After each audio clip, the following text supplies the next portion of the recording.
Dubai में तूफानी बारिश और तूफानी बारिश के बाद सैलाब। नाजरीन, दुबई में पिछले 75 सालों में इतनी शदीद किस्म की बारिश नहीं हुई जैसी बारिश कल हुई है।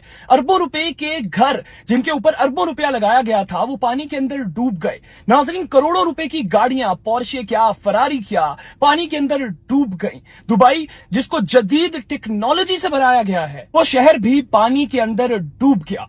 नाजरीन, दुबई की सड़कों का हाल ऐसा था जिस तरीके से कराची की सड़कों का हाल होता है बारिश के बाद। जब कराची में बारिश होती है तो लोग कहते हैं कि यार सड़कें गीली हो गई, सड़कें गीली हो गई। जब लाहौर में तूफानी बारिश होती है तो लोग कहते हैं कि सड़कें गीली हो गई, सड़कें गीली हो गई। नाजरीन, अब आपके सामने है दुबई जिसको जदीद टेक्नोलॉजी के साथ बनाया गया है और पूरी दुनिया का वो टूरिस्ट स्पॉट है, वो पानी के अंदर भीग गया। नाजरीन, आप लोग तस्वीर भी मुलाहिजा फरमा सकते होंगे। लोगों ने करोड़ों अरबों रुपए के घर खरीदे और उनके घरों के बेसमेंट पानी से भर गए।